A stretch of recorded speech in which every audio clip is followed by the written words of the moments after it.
ప్రకటన గ్రంథము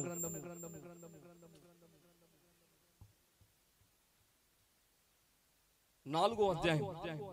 ప్రకటన గ్రంథము 4వ అధ్యాయము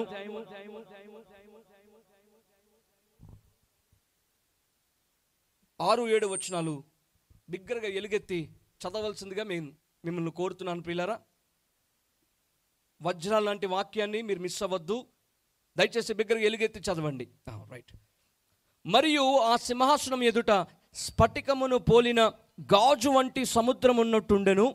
ఆ సింహాసనమునకు మధ్యను సింహాసనము చుట్టూను ముందు వెనుక కన్నులతో నిండిన 4 జీవులుండెను. అందరు చదవండి. ఈ వచనాన్ని అందరు చదవలసిందిగా తెలియజేస్తున్నాను. చదవండి బిగ్గరగా. మొదటి జీవి చదవాలి. అందరు బైబిల్స్ తీయలేదా? ఒకవేళ నేను చదివేస్తాను. ఒకవేళ ఎల్ఈడిలో వాక్యాన్ని పెడితే చదివేయండి బిగ్గరగా. మొదటి జీవి సింహము వంటిది, రెండవ జీవి దూడ వంటిది, మూడవ జీవి మనుష్యుని ముఖము వంటి ముఖము గలది, 4వ జీవి ఎగురుచున్న పక్షిరాజు వంటిది. అందరు బైబిల్స్ తీసారా? ప్రకటన గ్రంథము పేజ్ నెంబర్ 230. 7వ వచనాన్ని మరొకసారి చదువుదాం పిల్లారా బిగ్గరగా. మొదటి జీవి సింహము వంటిది, రెండవ జీవి దూడ వంటిది, మూడవ జీవి మనుష్యుని ముఖము వంటి ముఖము గలది, 4వ జీవి ఎగురుచున్న పక్షిరాజు వంటిది. కళ్ళు మూసుకొని ప్రార్థన.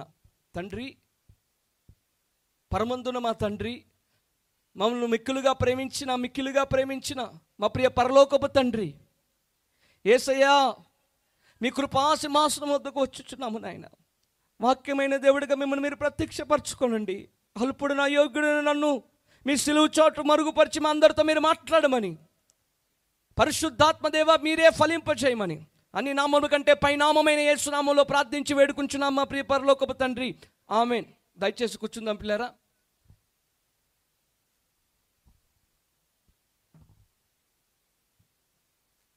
ఎవరు కూడా ఈ సమయంలో అటు ఇటు తిరగద్దు.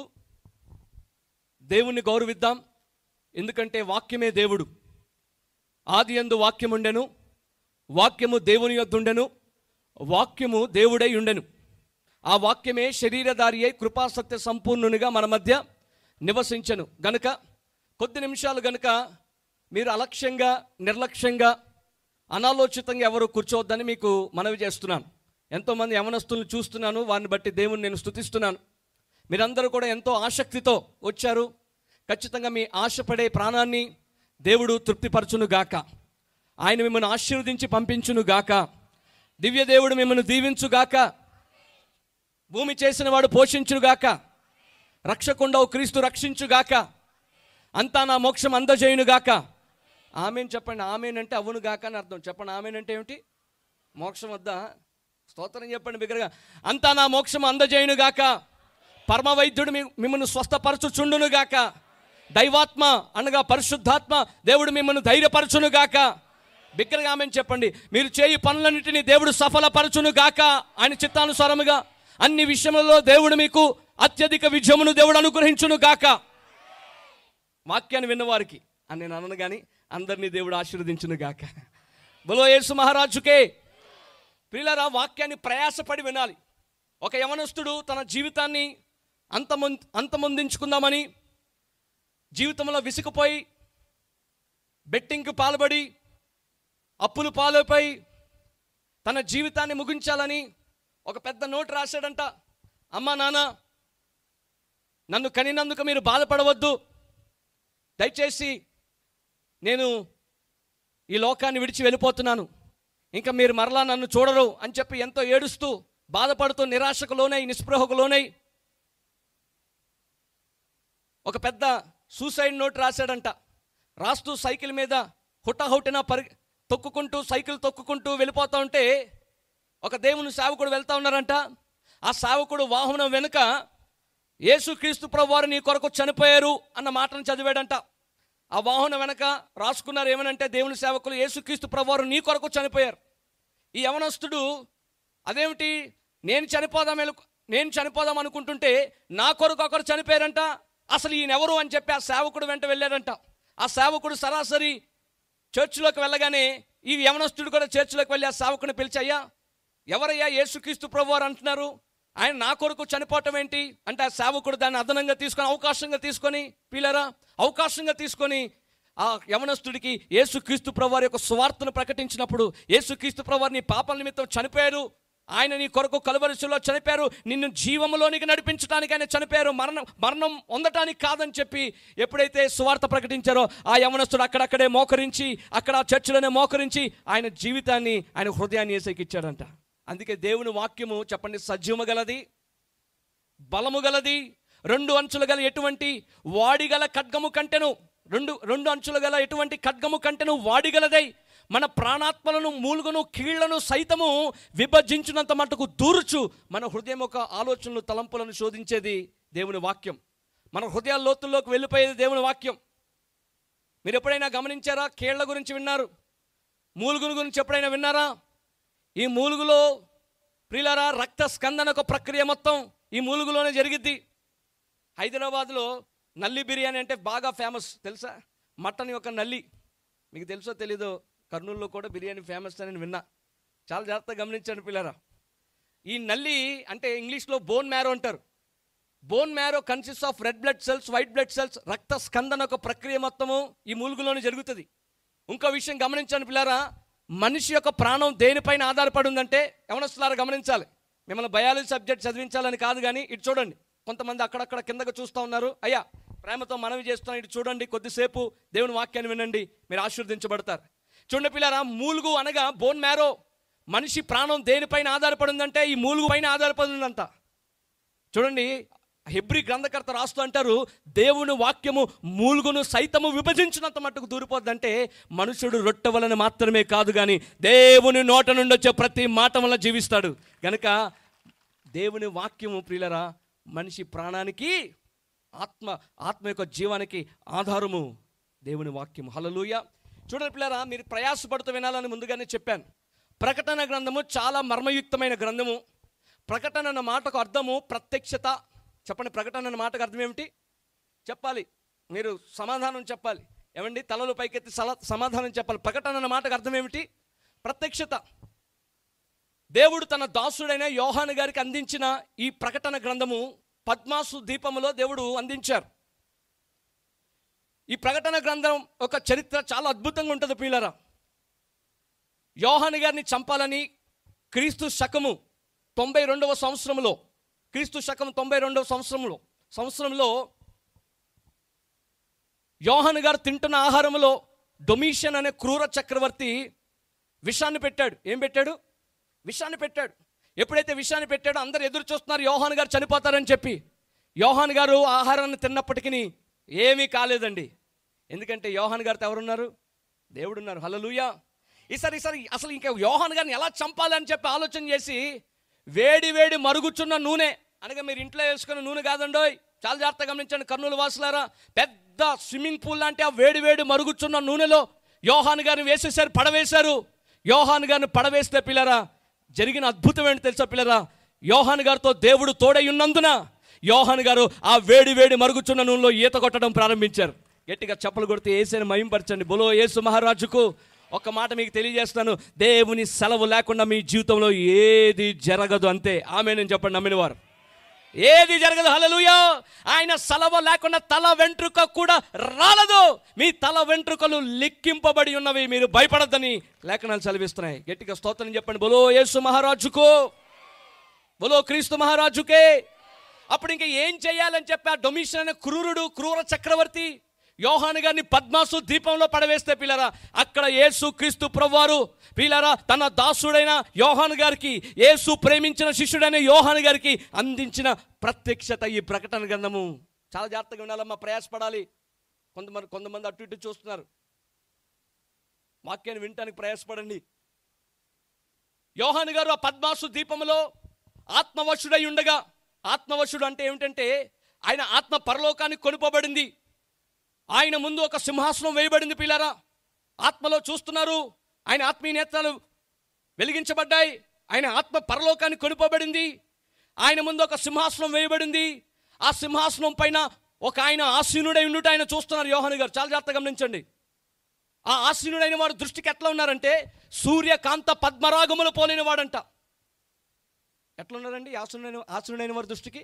సూర్యకాంత పద్మరాగములు పోలినవాడు.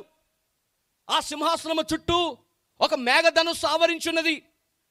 మరియు ఆ సింహాసనానికి మధ్యను చుట్టూను ఒక ప్రత్యేకమైన వింత ఆకారాల్లో ఉన్న 4 జీవులు కనబడుతున్నాయి. మనం చదువుకున్న లేఖన భాగంలో అందులో మొదటి జీవి ఎటువంటిదంటండి? సింహము వంటిది. రెండవ జీవి దూడ వంటిది. మూడవ జీవి మనుషుని ముఖం వంటి ముఖము గలది. 4వ జీవి ఎగురుచున్న పక్షిరాజు వంటిది. అదేమిటండి అసలు? ఎందుకు ఈ 4 జీవులు 4 ఆకారాల్లో ఉన్నాయి? సింహం వంటి ఆకారం అంట. తర్వాత ఏమిటండి? నాకు గుర్తు చేయాలి, మీరు మర్చిపోతుంటాను అప్పుడప్పుడు నేను చెప్పాలి. రెండవది ఏమిటి? దూడ వంటిది. తర్వాత మనుషుల ముఖం వంటి ముఖము గలది. ఎగురుచున్న పక్షిరాజు వంటిది. చాలా జాగ్రత్తగా గమనించాలి పిల్లలు. దేవుని వాక్యము మర్మయుక్తమైనది. అందుకే యేసుక్రీస్తు ప్రభువారు అన్నారు, లోకము పుట్టినది మొదలు మరుగైన సంగతులను నేను మీకు తెలియజేస్తానని చెప్పారు. అందుకే ప్రయాసపడాలని చెప్పా. మీరు ఎవరైతే వింటున్నారో మీరు ఆశీర్వదించబడిన వారు ఈరోజు. హల్లెలూయా. వినువారు మాత్రమే కాక దాని ప్రకారం గైకొని వారి కింద ఉందురుగాక మీరు. ఆమేన్ చెప్పండి. బలో యేసు మహారాజుకే. వీళ్ళారా ఒక 4 జీవులు వింత ఆకారంలో కనబడుతున్నాయి. ఆకారాలు ఏమిటంటే మొట్టమొదటి జీవి సింహం వంటిదంటండి. వీళ్ళారా ఈ 4 జీవులు వేటిని సూచిస్తున్నాయంటే 4 జీవులు కూడా 4 సువార్తలను సూచిస్తున్నాయి. బలో యేసు మహారాజుకే. 4 జీవులు 4 సువార్తలను సూచిస్తున్నాయి. చెప్పండి 4 సువార్తలు ఏమిటి? మొట్టమొదటి సువార్త మత్తయి సువార్త, 2 మార్కు, తర్వాత లూకా, యోహాను. మొదటి జీవి సింహం వంటిది. మత్తయి పాస్టర్ గారి పేరు కూడా ఏమిటండి? మత్తయి సువార్తికుడు యేసయ్యను మత్తయి సువార్తలో రాజుగా పరిచయం చేశారు. ఎందుకు ఆ మొదటి జీవి సింహము వంటిదంటే, సింహం ఎట్లాగైతే అడవికి రాజో యేసుక్రీస్తు ప్రభువారి యొక్క రాజరికాన్ని సూచిస్తూ ఉంది ఆ మొదటి జీవి. యేసుక్రీస్తు ప్రభువారు ఎవరు అని అంటే ఆయన రాజులకు రాజు, ప్రభువులకు ప్రభువు. ఎవరైనా పుట్టి పెద్దయ్యగా రాజు అవుతారు, కానీ యేసయ్య పుట్టుకతోనే రాజు అండి. గట్టిగా చెప్పలు కొడితే యేసయ్యను మహిమపరచండి. హల్లెలూయా.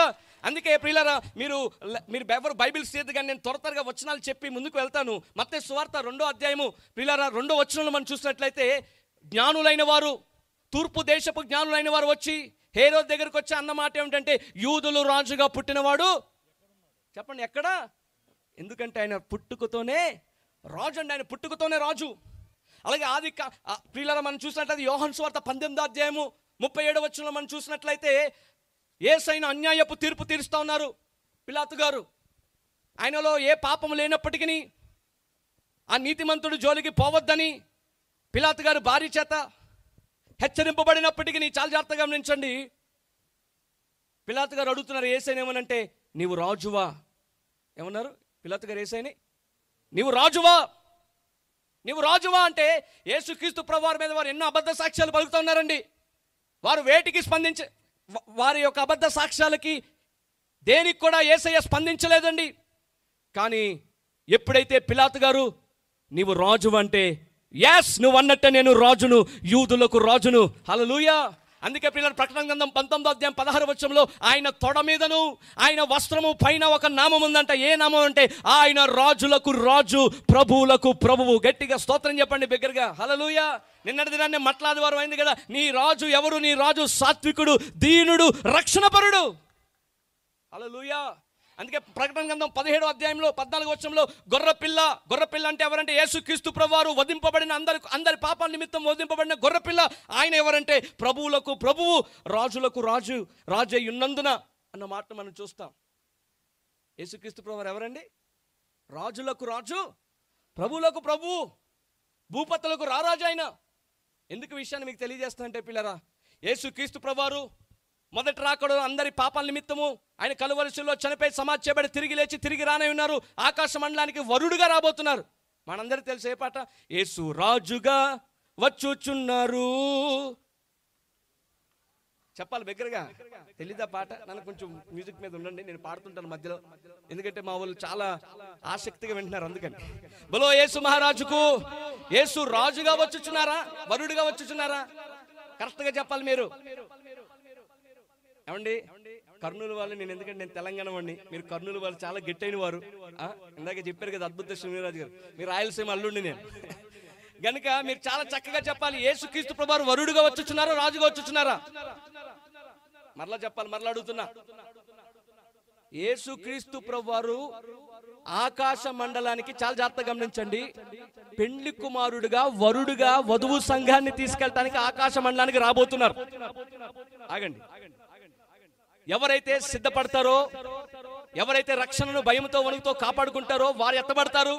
వారు వధువు సంఘంలో చేర్చబడి ఎత్తబడతారు. అయితే 7 ఏండ్ల గొప్ప పెళ్లి మహోత్సవం జరగబోతుంది. చాలా జాగ్రత్తగా గమనించండి. ఇప్పుడు యేసయ్య వరుడుగా వచ్చాక 7 ఏండ్ల గొప్ప పెళ్లి మహోత్సవం, మరొక భాషలో చెప్పాలంటే లోక కళ్యాణం జరగబోతుంది. ఆ 7 ఏండ్ల పెళ్లి మహోత్సవం తర్వాత చాలా జాగ్రత్తగా గమనించండి పిల్లరా, ఏ ఒలీవల కొండ పైనుండి అయితే యేసయ్య ఆరోహణమయ్యారో అదే ఒలీవల కొండపైకి రాజులకు రాజుగా, ప్రభువులకు ప్రభువుగా ఆయన రాబోతున్నారు, దిగి రాబోతున్నారు. హల్లెలూయా. ఎందుకు రాబోతున్నారు? రాజులకు రాజుగా అంటే 1000 ఏండ్ల పరిపాలన చేయడానికి ఆయన రాబోతున్నారు. స్తోత్రం చెప్పండి. బోలో యేసు మహారాజుకే. హల్లెలూయా. ఎవరండి యేసయ్య? చెప్పండి. ఇప్పుడు చెప్పండి, యేసయ్య ఎవరు? రాజులకు రాజు, ప్రభువులకు ప్రభు. చరిత్రలో ఒక అద్భుతమైన మాట ఉంటుంది పిల్లరా, బైబిల్లో లేదు కానీ ఈ మాట చరిత్రలో ఉంటుంది. యేసుక్రీస్తు ప్రభువారు చనిపోయాక యేసుక్రీస్తు ప్రభువారి యొక్క డెత్ సర్టిఫికేట్, మరణ ధృవీకరణ పత్రాలు తీసుకెళ్లి ఆ శతాధిపతి దగ్గరుండి యేసుని సిలువ వేయించాడు కదా. అమ్మ వినాలి, శతాధిపతి యేసుని దగ్గరుండి సిలువ వేయించాడు కదా. ఆ మరణ ధృవీకరణ పత్రాలు తీసుకుని వెళ్ళి పిలాతు దగ్గరికి వస్తాడు. పిలాతు అడుగుతాడు, ఏమయ్యా అప్పుడే యేసు చనిపోయారా? అదేంటి అంత త్వరగా చనిపోయారు? అవును సార్, చనిపోయారు సార్ యేసయ్య. వెంటనే పక్కన పిలాతు భార్య, ఆమె పేరు క్లౌడియా, శతాధిపతి పేరేమో లాజినస్. ఎలా రాయా?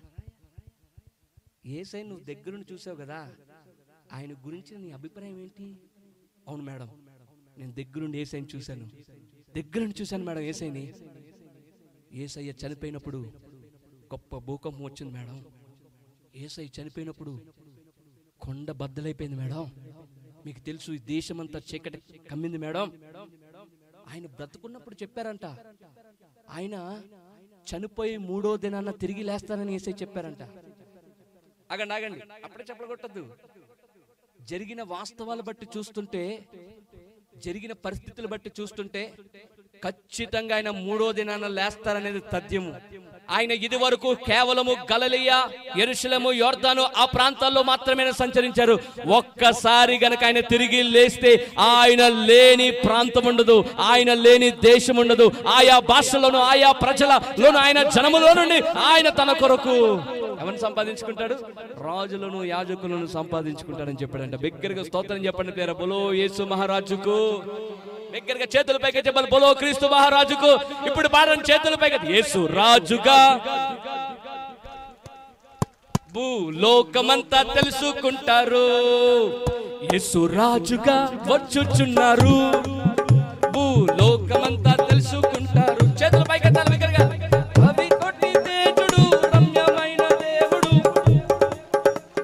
రమ్యమైన దేవుడు రారాజుగా వచ్చుచున్నారు, యేసు రారాజుగా వచ్చుచున్నారు, యేసు రాజుగా వచ్చుచున్నారు.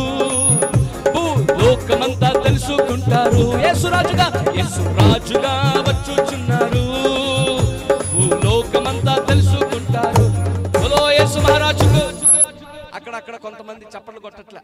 నేను మీకు చెప్తాను, మా మావయ్య గారి దగ్గర నుంచి నేర్చుకున్నాను. అద్భుత్ కుమార్ అయ్య గారి దగ్గర నుంచి నేను నేర్చుకున్నా ఏంటంటే, మీరు ఎవరన్నా మీ పక్కన వారు చప్పట్లు కొట్టకపోతే, మీ ముందున్న వారు చప్పట్లు కొట్టకపోతే, మీరు చప్పట్లు ఎలా కొట్టపోయి వారి వీపుల మీద ఎలా కొట్టే, నేను మీకు అధికారం ఇస్తున్నా. తర్వాత వారు ఏమన్నా నాది బాధ్యత, వారు ఏమన్నా నాది, నన్ను అడగమని చెప్పండి. చేతుల పైకి చేతులు తెచ్చుకున్న వారంతా దగ్గర చేతుల పైకి. యేసు రాజుగా వచ్చుచున్నారు. ఇంకా బిగ్గరగా స్వరమైతే విలారా.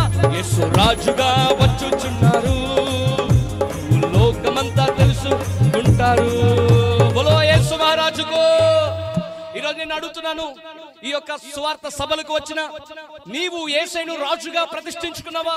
అందుకే పేతురు రాసిన మొదటి పత్రిక 3వ అధ్యాయం 16వ వచనంలో క్రీస్తును మీ హృదయమునందు ప్రభువుగా ప్రతిష్ఠించుకోవాలన్న మాట మనం చూస్తాం. ఏమండి, క్రీస్తుని ఏం చేయాలంటే మన హృదయమునందు ప్రభువుగా ప్రతిష్ఠించుకోవాలి. చాలా మంది యేసయ్యను దేవుడిగా కలిగి ఉన్నారు, కానీ యేసయ్యను ఇంకా వారి హృదయంలో రాజుగా ప్రతిష్ఠించుకోలేదు. ప్రభువు అంటే పరిపాలకుడు.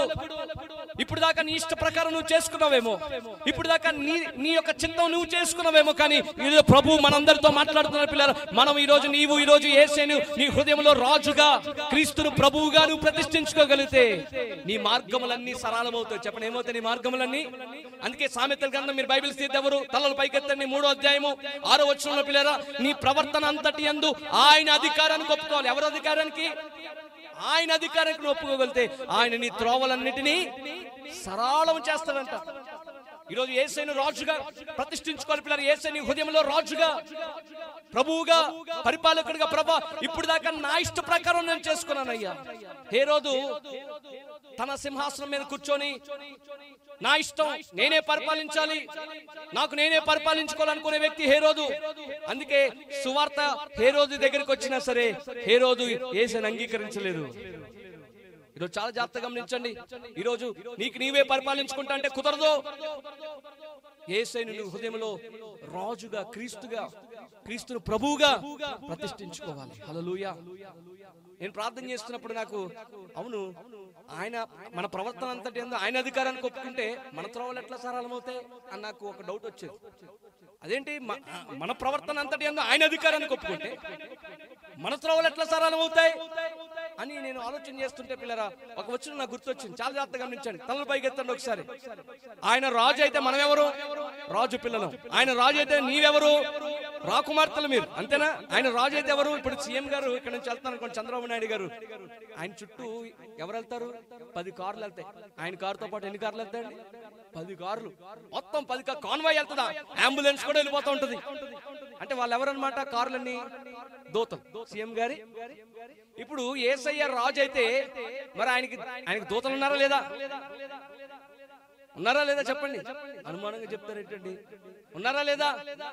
చూడండి పిల్లలు, నువ్వు యేసయ్యను రాజు కింద గుర్తించగలిగితే, యేసయ్యను హృదయంలో క్రీస్తును ప్రభువుగా నువ్వు ప్రతిష్ఠించుకుంటే అంట దేవుడంతా నీ మార్గములను కాపాడుటకు ఆయన తన దూతలకు ఆజ్ఞాపిస్తాడంట.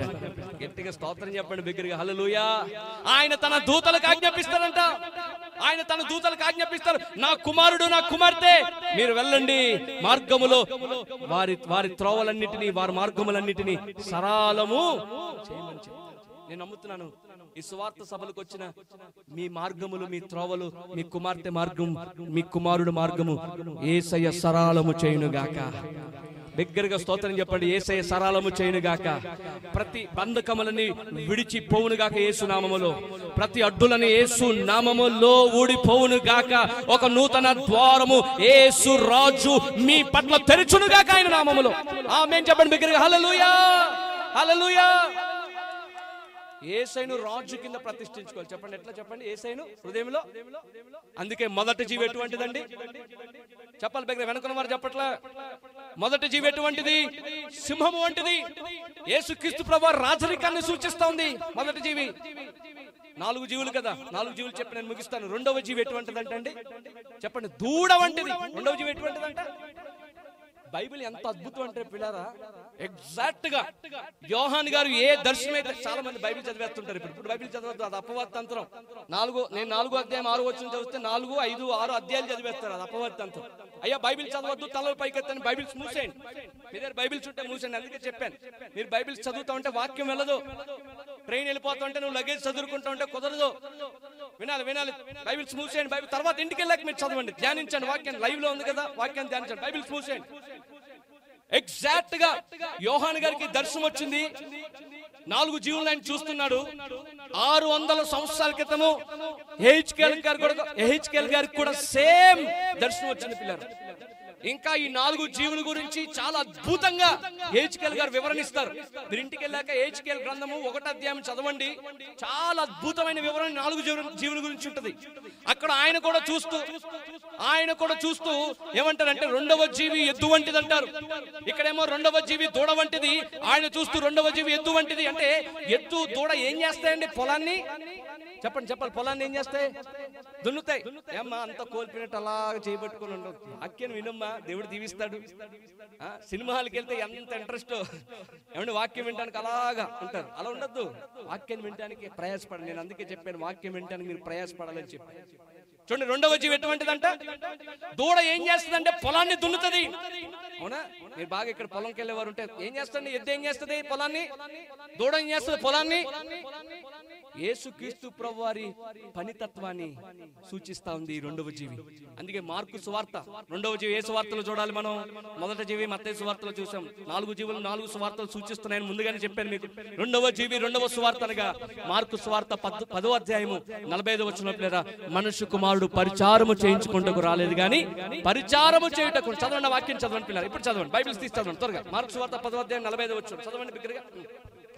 మనుష్య కుమారుడు 10వ అధ్యాయం 45వ వచనం చదవండి. మనుష్య కుమారుడు పరిచారము చేయించుకుంటకు రాలేదు గాని పరిచారము చేయుటకును అనేకులకు ప్రతిగా విమోచన క్రయధనముగా తన ప్రాణము ఇచ్చుటకు వచ్చెనను. బిగ్గరగా స్తోత్రం చెప్పండి. హల్లెలూయా, హల్లెలూయా. ఫిలిప్పీయులకు రాసిన పత్రిక 2వ అధ్యాయంలో మనం చూసినట్లయితే పిల్లరా, ఆయన దేవుని స్వరూపము గలవాడై ఉండి తండ్రితో ఉండుట దేవునితో ఉండుట విడిచిపెట్టకూడని భాగ్యమని ఎంచుకొనలేదు గాని ఎలా పుట్టారంటే ఆయన చూడండి, మనుష్యుడు పోలికగా పుట్టి దాసుని స్వరూపము ధరించుకొని. యేసుక్రీస్తు ప్రభువు ఏం ధరించుకున్నారంటండి? తన్ను తానే రిక్తుడిగా చేసుకున్నారంట. ఎవరిని? అంతటి దేవుడు, సమీపింపరాని తేజస్సులో ఆయన మాత్రమే వసించుచు అమరత్వం కలిగిన దేవుడు అని పౌలు గారు తిమోతికి రాస్తూ అంటారు. అంతటి దేవుడు తీతుకు రాసిన పత్రిక 2వ అధ్యాయంలోని మహాదేవుడు, యోహాను పత్రికలో ఆయన నిజమైన దేవుడు. అంతటి దేవుడు పిల్లరా ఆయన మహిమను విడిచిపెట్టి ఎలాగొచ్చారంటే పరిచారము చేయటానికి, దాసుని స్వరూపం ధరించుకొని పని చేయడానికి వచ్చారు. యేసుక్రీస్తు ప్రభువు ఏం పని చేశారండి? బోధ చేశారు. 1, 2 బాగు చేశారు. 3వదిగా శిష్యుల పాదాలు కడిగారు. ఎంతటి దేవుడు, ఎంతటి దీనుడుగా దిగొచ్చారండి. ధీరుడైన దేవుడు దీనుడుగా దిగొచ్చారు. అంతటి ఉన్నతుడు, అన్ని లోకముల కంటే పైనున్నవాడు, అదృశ్యమైన దేవుని స్వరూపి ఆయన మహిమను విడిచిపెట్టి దీనుడిగా శిష్యుల పాదాలు కడుగుతున్నారు. మీరు ఎప్పుడైనా ఆలోచన చేశారా? జాలర్లు పాదాలు ఎట్లా ఉంటాయో? మా స్వగ్రామం కాకినాడ ఉప్పాడ బీచ్ దగ్గర జాలర్లు బాగా చేపలు పడుతుంటారు. వాళ్ళ పాదాలు ఎట్లా ఉంటాయో తెలుసా అండి? పగిలిపోయి ఆ సముద్రపు ఉప్పుకి పగిలిపోయి ఆ యొక్క పాదాల్లో సీమ కారుతూ ఉంటుంది. తెలుసా అండి? ఏం కారుతుంది? సీమ రసం. ఒక భయంకరమైన దుర్వాసన వస్తుంటది. యేసుక్రీస్తు ప్రభువు పిల్లరా అంతటి దేవుడై ఉండి శిష్యుల పాదాలు కడిగారండి. ఎంతటి ఉన్నతుడు! స్తోత్రం చెప్పండి. హల్లెలూయా.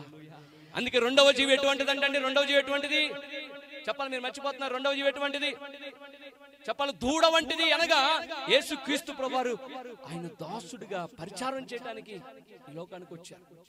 ఈరోజు నేను మిమ్మల్ని అడుగుతున్నాను, నీవు దేవుని కొరకు ఏ పరిచర్య చేస్తావు? నీవు దేవుని కొరకు ఏ పరిచర్య చేస్తావు? ఏ ఉద్యోగం చేస్తున్నావు దేవుని కొరకు? ఆలోచన చేస్తున్నారా ప్రియులారా? కర్నూలు ప్రాంత వాసులారా, తలల పైకెత్తి చాలా జాగ్రత్తగా గమనించండి. ఈరోజు నువ్వు దేవుని పని చేస్తున్నావా? లేదంటే నీ సొంత పనులు చేసుకుంటున్నావా? ఫిలిప్పీయులకు రాసిన పత్రిక 2వ అధ్యాయంలో అందరూ తమ సొంత కార్యములే చూచుచున్నారు గాని యేసుక్రీస్తు కార్యములు చూడరు. ఈరోజు మనందరితో ప్రభు మాట్లాడుతున్నారు పిల్లలు. మనం దేవుని పని చేయవలసిన బద్ధులమై ఉన్నాం. హల్లెలూయా. దేవుని పని చేయవలసిన బద్ధులమై ఉన్నాం. హల్లెలూయా. ఎందుకంటే పిల్లరా ఆయన పని చేస్తే, ఒక్క మాట చెప్పనివ్వండి, నీవు దేవుని పని చేస్తే నీ పని ఎవరు చేస్తారంటే దేవుడు చేస్తారు. హల్లెలూయా.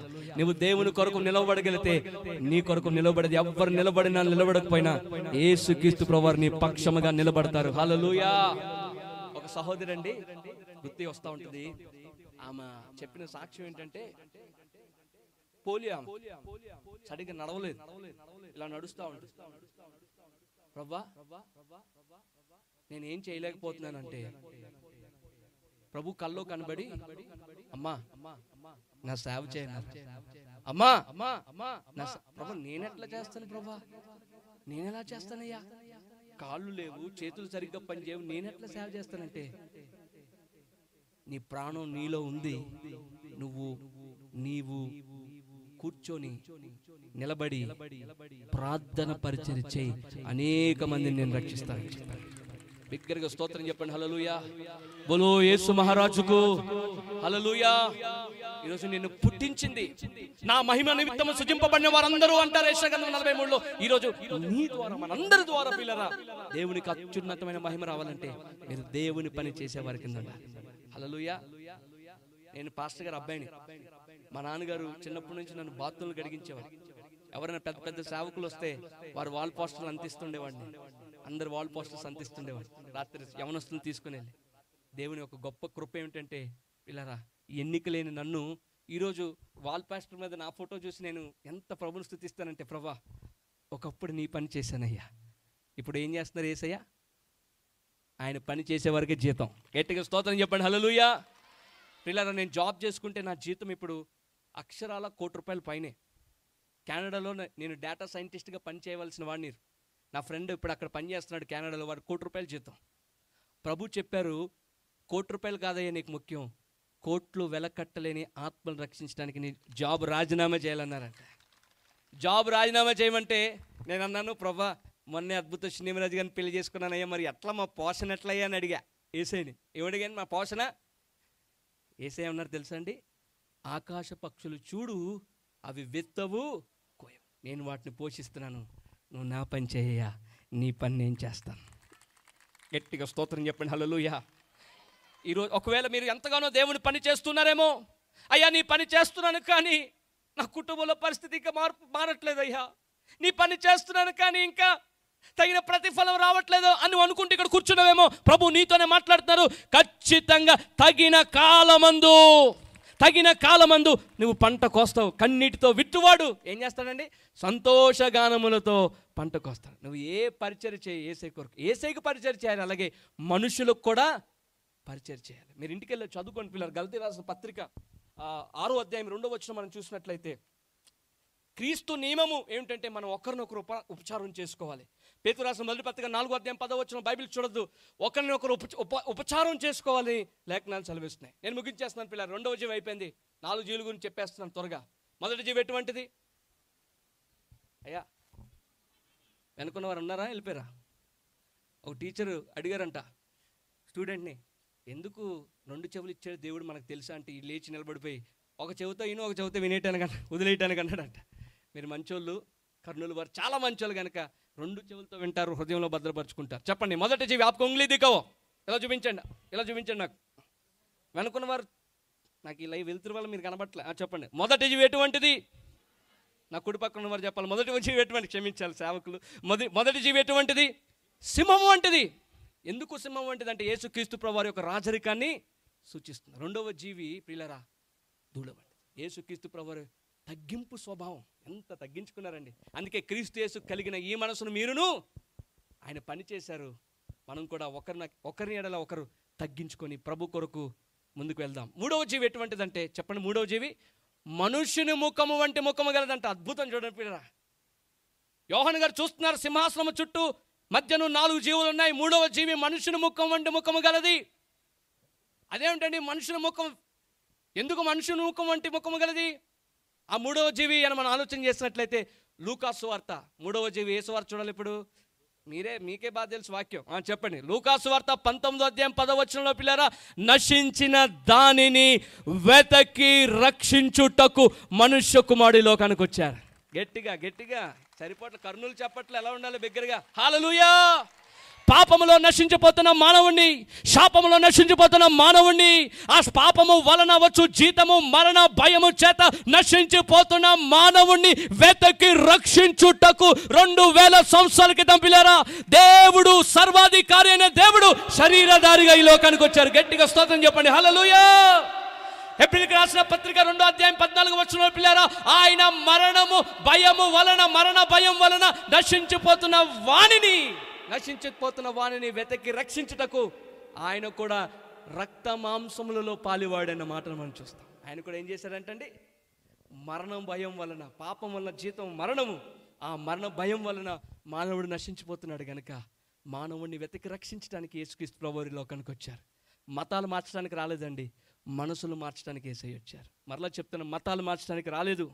ఏ భేదం లేదు, ఏ మతమైన, ఏ కులమైన, ఏ జాతి అయినా సరే అందరూ పాపము చేసి దేవుడు అనుగ్రహించి మహిమను పొందలేకపోతున్నారు. రోమీయులకు రాసిన పత్రిక 3:11 నీతిమంతుడు లేడు, ఒక్కడును లేడు. ఎవరైనా సరే ఏ మానవుడు కూడా సొంతంగా పాపం నుండి బయటికి రాలేడు పిల్లరా. చిరుతపులి తన మచ్చలు మార్చుకోలేదు, కూషి దేశస్థుడు తన రంగును మార్చుకోలేడు. యేసుక్రీస్తు ప్రభువారు ఎందుకు వచ్చారంటే మానవుడు తన సొంతంగా పాపం నుండి బయటికి రాలేడు గనక, పాపరహితుడైన ఆయన, నిర్దోషి నిష్కల్మషుడు, పాపంలో చేరక ప్రత్యేకం ఉన్నవాడు, ఆకాశ మండలం కంటే మిక్కిలిగా హెచ్చుగా ఉన్నవాడు ఆయన ఈ 2000 సంవత్సరాల క్రితం ఎందుకు ఈ లోకానికి వచ్చారంటే నశించిపోతున్న మానవుణ్ణి వెతకి రక్షించటం. ఈరోజు నేను అడుగుతున్నాను, నీవు పాపము నుండి విడిపించబడ్డావా? పాపం నుండి రక్షింపబడ్డావా? పాపము బంధకాల నుండి రక్షింపబడ్డావా? పాపం నుండి విడిపించబడ్డావా? తన అతిక్రమమునకు పరిహారము నొందినవాడు, తన పాపమునకు ప్రాయశ్చిత్తము నొందినవాడు ధన్యుడు. The greatest blessing ever on this earth, the greatest blessing ever on this earth is నీవు నీ పాపము నుండి బయటికి రావటమే అత్యుత్తమైన ఆశీర్వాదం, అత్యున్నతమైన ఆశీర్వాదం, ద గ్రేటెస్ట్ బ్లెస్సింగ్. చంద్రమండలానికి మీదకి వెళ్ళిన జేమ్స్ ఇర్విన్ అనే వ్యోమగామి పిల్లరా, చంద్రమండలం నుండి కిందకి రాగానే విలేకరులందరూ మైక్ పట్టి, అయ్యా మీరు చంద్రమండలానికి వెళ్ళారు, ఏంటి మీ అనుభవం ఏంటంటే ఆయన అన్న విషయం తెలుసా అండి, నేను చంద్రమండలాన్ని మీదకి వెళ్ళటం గొప్ప విషయం కాదు, 2000 సంవత్సరాల క్రితం పాపము నుండి విడిపించడానికి రక్షకుడి భూమి మీద అడుగు పెట్టాడు, అది గొప్ప విషయం అన్నాడు. హల్లెలూయా. అమ్మా నీ కళ్ళు మారాయా? అయ్యా నీ హృదయ తలంపులు మారాయా? మొన్న ఒక పెద్ద ఆవిడ నాతో వచ్చింది, ఆమెకు 70 ఏళ్ళు ఉంటాయి. దేని గురించి ప్రార్థన చేయమంటావమ్మా అంటే, అయ్యా నాకు పాప ఆలోచనలు వచ్చేస్తున్నాయ్యా, నా తలంపులు బాలేవయ్యా. నిజంగా ఒప్పుకున్నా. పెద్ద ఆవిడ 70 సంవత్సరాల ఆవిడకి పాప ఆలోచనలు రావటం ఏంటి? పాపానికి వయసుతో సంబంధం లేదు, పాపానికి వయసుతో సంబంధం లేదు, పాపానికి రంగుతో సంబంధం లేదు, పాపానికి కులంతో సంబంధం లేదు, పాపానికి మతంతో సంబంధం లేదు. ఎవరైనా సరే పాపానికి లోబడాల్సిందే. అయితే నీ సొంతంగా నీవు పాపం నుండి బయటికి రాలేవు. నీ నోటితో ప్రభువుని ఒప్పుకొని దేవుడు ఆయన మృతుల నుండి లేపనని నువ్వు హృదయమందు విశ్వసించగలిగితే ఈరోజే నువ్వు నీ పాపము నుండి బయటకు వస్తావు. అదే రక్షణ. హల్లెలూయా, హల్లెలూయా. ఆమె సముద్రంలో ప్రయాణిస్తున్న వ్యక్తి మునిగిపోతుంటే, బాబు నీకు కర్నూలు చికెన్ బిర్యానీ తినిపిస్తానంటే ఒప్పుకుంటాడా? ముందు నన్ను సముద్రంలో నుండి బయటికి తీవాయి అంటాడు. పాపం అనే సందులో మునిగిపోతున్న వారికి రక్షణ ఎవరు అని అంటే యేసుక్రీస్తు ప్రభువారే రక్షణకర్త. యేసు అంటే రక్షకుడు, తన ప్రజలను వారి పాపముల నుండి, చెప్పండి మీ అందరికీ తెలుసు, ఆయనే రక్షించును గనక ఆయనకు యేసు అని పేరు పెడతారు. అయ్యా నేను అడుగుతాను, ఇక్కడ నేను యవనస్తులను అడుగుతున్నాను, నీ కళ్ళు మారాయా? గుత్తికి ఒక అబ్బాయి వచ్చి ఆ చీటీ పెట్టి, అయ్యా ఈ సాక్ష్యం చదవండి అన్నాడు. ఏంటి బాబు చదవండి అంటే, నేను మందిరానికి వచ్చి, అబ్బాయి చెప్పిన మాట చెప్తున్నానండి, నేను మందిరానికి వచ్చి అయ్యా అందరూ ఆరాధిస్తుంటే యవన కుమార్తెను చూస్తున్నానయ్యా, ఆ రోజు నుండి నా కళ్ళు కనబడట్లేదయ్యా, ఎంత ప్రార్థన చేసినా నా కళ్ళు తెరవబడట్లే, ఇది అందరికీ చెప్పండి అయ్యా, ఇది అందరికీ చెప్పండి అని చెప్పి ఏడుస్తున్నాడు మా మామయ్య గారి దగ్గర. నీ కళ్ళు మారయ్యా? నీ కొరకు యేసయ్యా కలువరి శిలువలో నీ తలంపుల నిమిత్తము ఆయన తలపైన ముళ్ళ కిరీటం, ఒళ్ళంతా రక్తమే యేసయ్యా, ఒళ్ళంతా రక్తమే. యేసయ్య తలపైన ముళ్ళు ఒక్కొక్కటి, ఆ ముళ్ళ కిరీటంలోని ముళ్ళు విషపు ముళ్ళు అంటండి, ఆ ఒక్కొక్క విషపు ముళ్ళు గుచ్చుకుపోతూ ఉంటే రెల్లుతో కొట్టారంటండి, కుడి చేత్తో రెల్లుతో యేసయ్య తలపైన కొడితే పిల్లరా ఒళ్ళంతా రక్తమే. నీ పాపపు తలంపుల నిమిత్తం యేసయ్య తలపైన ముళ్ళ కిరీటం. ఇందాక మనం విన్నాం కదా, బండ సందులలో ఎగురు నా పావురం అంటే ఆ క్రీస్తు బండ అయితే ఆయన గాయంలోకి నువ్వు ఎగరగలిగితే, ఆయన గాయంలోనికి నువ్వు చూడగలిగితే, యేసయ్య ప్రేమ నీకు అర్థమైతే, దేవదాసయ్య గారు ఒక మాట అన్నారని, యేసయ్య ప్రేమ అర్థమైతే అంట, కొంచెం అర్థమైతే పిచ్చోళం అయిపోతామంటండి. మనం ఏమైపోతామంట?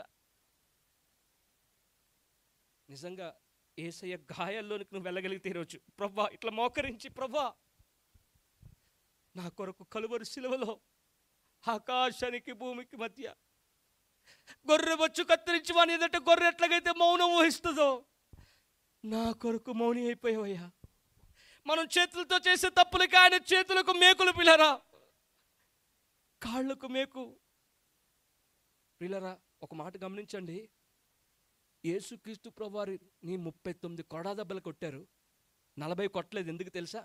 రోమా ప్రభుత్వం ప్రకారము 40 కొడితే చాలా తప్పు. అందుకే మ్యాక్స్ ఎంత కొట్టాలో అన్ని కొరడా శిక్షలు వేసేసారు, కొరడా దెబ్బలు వేసేసారు.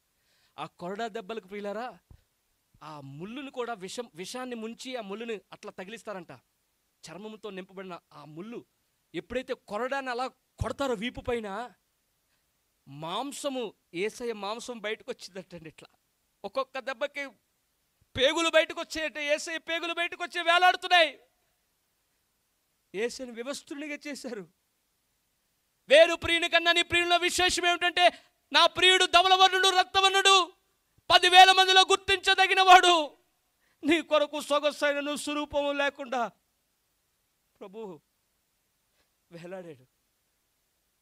నీకు ఆ ప్రేమ అర్థమైతే తమ్ముడా, నీవు ఈరోజు పాపం చేయవిక, పాపాన్ని అసహించుకుంటావు, అబద్ధం ఆడవింకా, కపటం చెప్పవింకా. ఎంతమందికి అర్థమైంది ఈరోజు యేసయ్య ప్రేమ? అమ్మ, నీకు అర్థమైందా? ఎంతమందికి అర్థమైంది యేసయ్య ప్రేమ? బోలో యేసు మహారాజుకే. చెల్లుమని కొట్టింది ఒకరు, తన మోము పైన ఉమ్మింది మరి ఒకరు. చెల్లుమని కొట్టింది ఒకరు, తన మోము పైన. ఒక ఆయన పాడారు, ఏం తెలుసండి? యేసయ్య ఆయన మోము పైన ఎందుకు ఉమ్ము వేయబడ్డారంటే, మన మోహపు చూపును తుడిచివేయటానికి యేసయ్య ముఖం పైన ఉమ్ము, మన మోహపు చూపును తీసేయటానికి. తమ్ముడా, ఈరోజు నీ కండ్లతో నిబంధన చేసుకోగలిగితే, ప్రభువుని చూడగలిగితే, యేసయ్యని హృదయంలో చేర్చుకోగలిగితే, ఖచ్చితంగా నీవు ధన్యుడివి, ధన్యుడివి, ధన్యుడు. నేను ముగించేస్తాను పిల్లరా. ఒక భయంకరంగా త్రాగుతున్న వ్యక్తి అమాంతంగా మీటింగ్లోకి వచ్చాడు. గుత్తిలో మీటింగ్కి రాగానే అందరూ కూడా బియ్యపు మూటలు తెస్తా ఉంటే, ప్రభా అందరూ బియ్యపు మూటలు ఇస్తున్నారయ్యా, నేను మీకు ఏమి ఇవ్వలేకపోతున్నాను, మోకరించి నా త్రాగుడు జీవితాన్ని విడిచిపెడుతున్నానయ్యా అని చెప్పి మోకరించి కళ్ళు మూసుకుంటే పిల్లరా, కలువరి సెలువలో యేసయ్య కార్చిన రక్తం అట్లా దారిదారిలో పడిపోతుందంట. ఆ వ్యక్తి చెప్పాడు, ఈరోజు నుంచి నేను త్రాగనయ్యా, ఈరోజు నుంచి నేను త్రాగను. చెప్పండి, మూడవ జీవి ఎటువంటిదండి? నెంబర్ 1, నేను ముగించేస్తాను, 5 నిమిషాల్లో ముగిస్తాను. మొదటి జీవి సింహపు ముఖం వంటిది, రెండవ జీవి దూడ వంటిది, మూడవ జీవి మనుషుల ముఖం వంటిది, 4వ జీవి పిల్లరా ఎగురుచున్న పక్షిరాజు వంటిది. గట్టిగా స్తోత్రం చెప్పండి, హల్లెలూయా. ఎగురుచున్న పక్షిరాజు వంటిది. చెప్పండి, ఎగురుచున్న పక్షిరాజు ఎప్పుడు కూడా పైనే ఎగురుతుంది. మీరు ఎప్పుడైనా పక్షిరాజుని చూసారా? చిలకమ్మలు కనబడతాయి, కోయిలమ్మలు కనబడతాయి, కానీ పక్షిరాజు కనబడుతుందా? ఎప్పుడు కొండ పీటు పైన తన గూడును కట్టుకుంటుంది, తన చూపంతా పైనే. 4వ సువార్తలో యేసయ్య అన్నారు, 8వ అధ్యాయం 23వ వచనంలో, పిల్లరా నేను పైనున్నవాడును, మీరు కిందున్నవాడు. ఆయన పైనున్నవాడు గనుక మనము కూడా మన మనసు పైనున్న వాటిపైనే ఉంచుకోవాలి తప్ప భూ సంబంధమైన వాటిపైన మన మనసు ఉంచుకోకూడదు. పైనున్న వాటిపైన మనసు ఉంచుకున్నవాడు ధన్యుడు. ఈ లోకం మట్టుకే క్రీస్తునందు నిరీక్షించుచున్నవాడు మనుషులందరికంటే దౌర్భాగ్యుడని లేఖనాలు చదివిస్తాయి. ఒక మాట చెప్పండి, మీకు ₹1,00,00,000 కావాలనుకోండి, ₹20 పక్కన ఉన్నాయి. మీరు ₹1,00,00,000 తీసుకుంటారా, ₹20 తీసుకుంటారా? చెప్పాలి బిగ్గరగా. ₹1,00,00,000 ₹20? కర్నూలులో ఎంత తెలివైన వారంటే ₹1,00,00,000 ప్లస్ ₹20 కూడా తీసేసుకుంటారు, నాకు తెలుసు. పిల్లలు ఒక మాట చెప్పినామండి, స్వస్థతలు, అద్భుతాలు ఇవన్నీ ₹20తో సమానము. మరలా చెప్తున్నా, స్వస్థతలు, అద్భుతాలు ఇవన్నీ ₹20తో. ఈరోజు నువ్వు పైనున్న వాటిని వెతుకుతే, ప్రభువా మీరు నాకు కనబడండి అయ్యా, నన్ను నాకు చూపించండి, మిమ్మల్ని నాకు చూపించండి అంటే ఆయనను వెతుకు వారికి ప్రత్యక్షమయ్యేవాడు.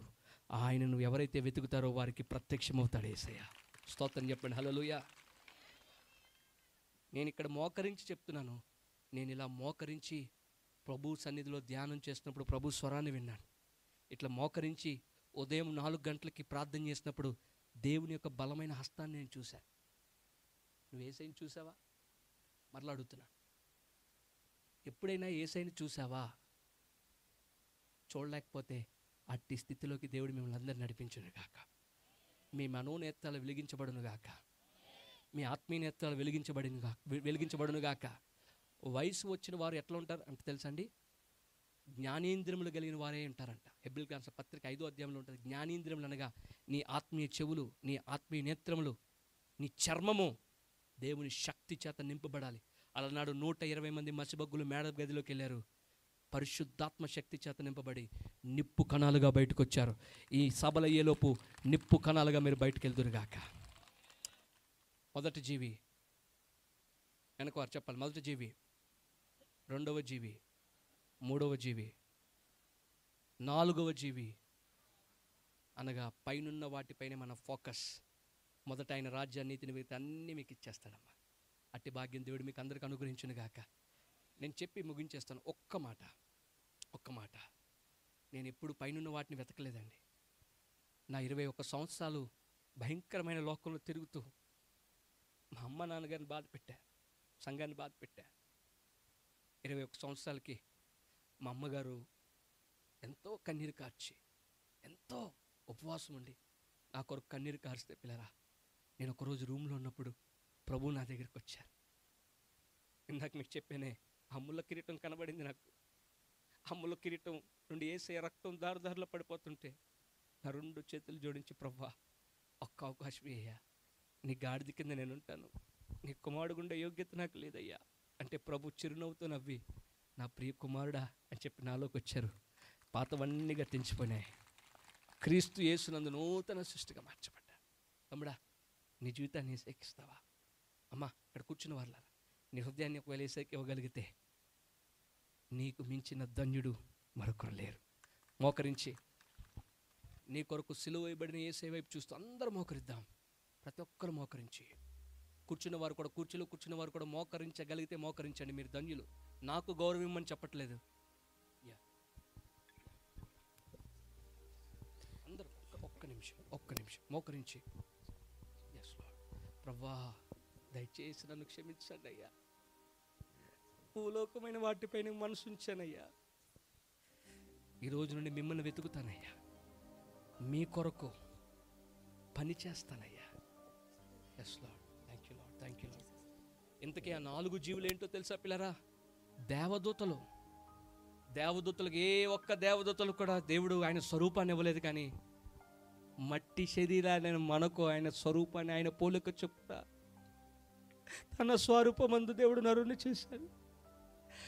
ఆ 4 జీవులకు పరలోకం వరకే, 4 జీవులను పరలోకం వరకే పరిమితం చేశారు. కానీ ఎన్నిక లేని మనలకు ఆత్మలను పరలోకానికి చేర్చే భాగ్యాన్ని, బాధ్యతను దేవుడిచ్చాడు. నిజమైన ఎంతటి ధన్యులమునైనా ఆ 4 జీవుల కంటే ఎంతో శ్రేష్ఠులం కదయ్యా మేము. Thank you lord. దయగలిగిన తండ్రి, మీకు వందనములు, స్తోత్రములు నాయన. చూచుచున్నాడు దేవుడు అనబడే మినిస్ట్రీస్ వారు ఏర్పాటు చేసిన ఈ సభలలో ఎందరూ పాల్గొనుచున్నారో అందరిని దీవించి ఆశీర్వదించండి. అన్ని మతముల వారిని ఆశీర్వదించండి. మహిమ కలిగిన మీ రాకడకు సిద్ధపరచండి. వెతబడిన వాక్యం అందరిలో నూరంతలుగా తండ్రి ఫలించున్నట్లు గొప్ప కార్యము జరిగించి మీ రాకకు సిద్ధపరచమని, సేవను నైనా పాస్టర్ గారిని సంఘమును వృద్ధిలోనికి, సంఘము యొక్క సరిహద్దులను విశాలపరచమని, దీవించమని, రేపటి మందు కూడా జరగనైన సభలను ఘనముగా జరిగించమని యేసు ప్రభువారి నామమును వేడుకొనుచున్నాము పరమ తండ్రి. ఆమేన్.